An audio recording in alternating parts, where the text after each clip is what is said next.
Symbols of time. Memories from a 1950s town. There was a time when the porch was the most important room of the house. It had no walls, no roof beyond the sky, yet it held more conversations and silences than any parlor inside. In Cedar Hollow, porches looked out onto tree-lined streets or quiet fields, their wooden boards worn smooth by years of footsteps and rocking chairs that never stayed still for long. On summer afternoons, the porch carried the sound of a gentle creak as a rocker moved back and forth. The rhythm was steady, almost like a clock marking the passage of time. Beside it, a glass of iced tea sat on a small table, beads of condensation sliding down the side, catching the last light of the day. Someone might lean back, hat tipped low, speaking a few words before letting silence return. On the porch, silence was never awkward. It was part of the conversation.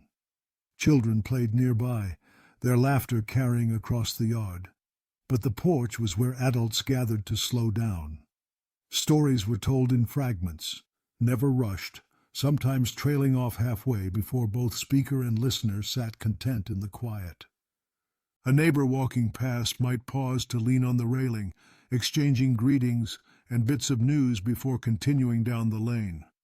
The porch belonged not only to the family who lived there, but to the community that passed by. Evenings deepened gently. Fireflies appeared in the grass, and the smell of supper drifted from the kitchen.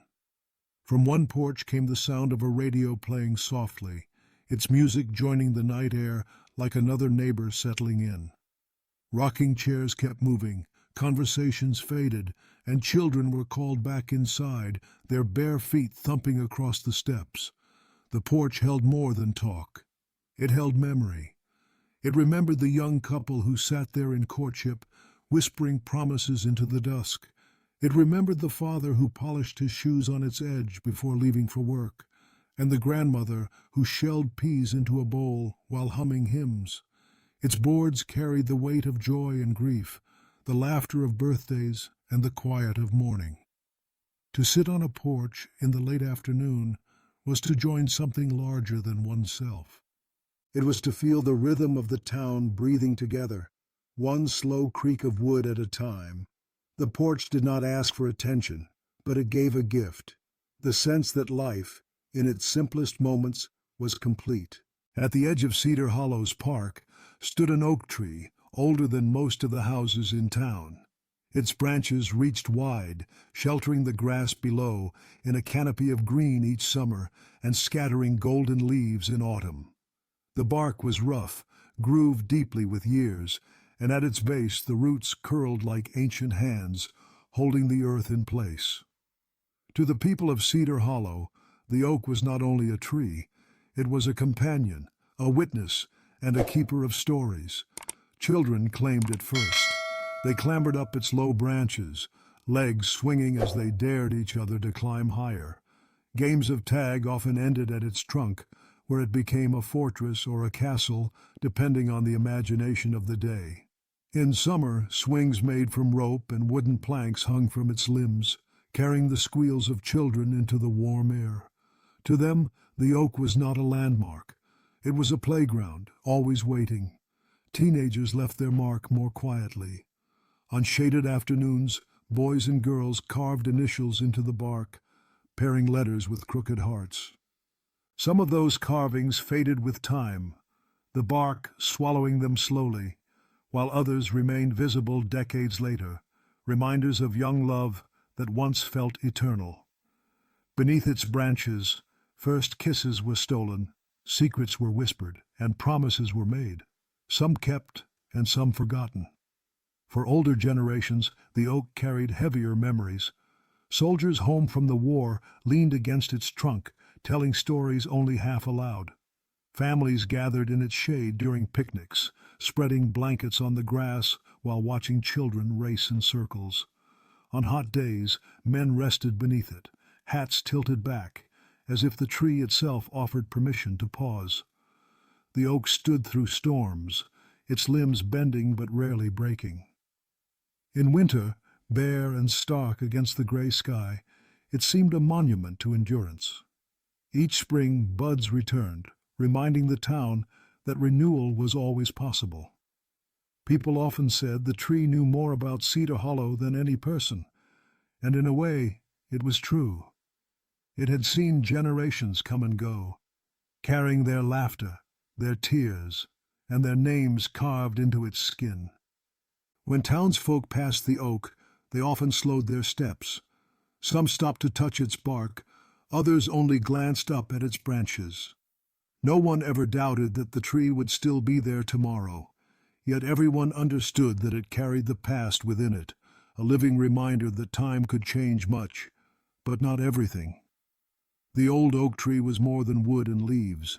It was the soul of the park, the silent witness to childhoods, romances, and lives unfolding beneath its shade.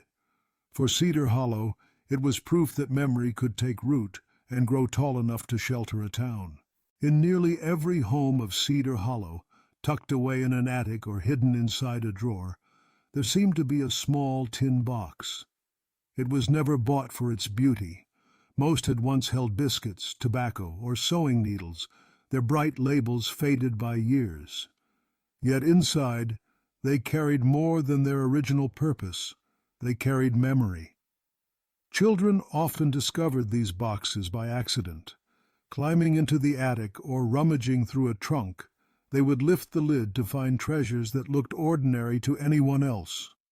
A folded piece of candy wrapper, saved because it marked a first date. A button from a coat long gone, but remembered fondly.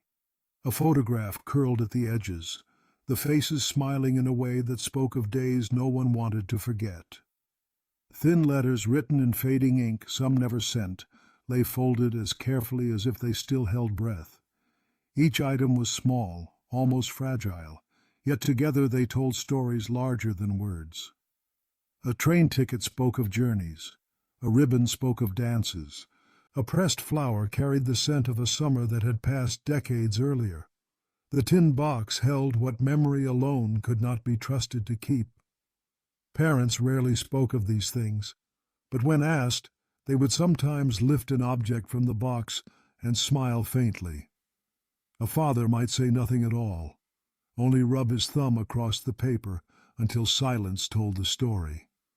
A mother might laugh softly at the memory of a letter she never mailed, then close the lid with care, as though returning the past to its safe place. For children, the discovery was like opening a door into lives they had never seen. They realized their parents had once been young, had once written love notes, saved tickets, and carried secret hopes. The tin box was not just about the past. It was about understanding that memory lived on in small things, kept close, waiting to be rediscovered. Some boxes stayed hidden for decades, opened only when a house changed hands or when grandchildren searched through belongings. By then, the candy wrappers had lost their color and the photographs had faded. Yet the stories remained. They whispered through the objects, reminding anyone who looked that time might pass, but memory stayed. The tin box of memory was never grand, but it was priceless. It proved that a life was not measured in great monuments, but in small tokens kept safe, tokens that carried love, longing, and laughter across the years. For Cedar Hollow, these boxes were like tiny archives of the heart, each one holding pieces of a story that together made the town's history whole. Every household in Cedar Hollow knew the sudden hush that came when the lights flickered and went out. At first, there was surprise, then a shuffle of footsteps as someone reached for matches and candles. Darkness filled the rooms quickly, but so did a strange kind of comfort. For in those evenings without electricity, families rediscovered one another in the glow of a small flame. Candles were placed on kitchen tables, their soft light bending shadows across familiar walls. A lantern might be set on the porch, its steady flame visible from the street, reminding neighbors that no one was alone in the dark. The hum of refrigerators ceased, the radios went silent, and the town itself seemed to exhale. What was left was the sound of voices, laughter, and the occasional creak of a chair. Children welcomed the change. They gathered around the table, watching the play of shadows on the ceiling, inventing stories from the shapes. Some brought out board games or played with cards, the pieces moving slowly in the dim light. Others begged for ghost tales, leaning close as a parent or grandparent spun old stories that seemed spookier under candlelight. The house filled with gasps, laughter, and the steady drip of wax down the sides of candles. Parents found themselves slowing down too. With no chores that could be done in the dark, they leaned back, listening more than they spoke, smiling at the sound of their children's excitement. A pot of cocoa or tea might be warmed on the stove, filling the air with a sweet aroma that made the evening feel even more intimate. Sometimes neighbors gathered together during long outages. One family brought their candles, another their stories, and soon a small crowd filled a living room.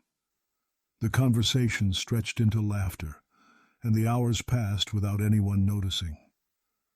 The darkness outside was complete, but inside the rooms glowed with warmth, with faces lit gently by flame, and with voices carrying a rhythm that felt timeless.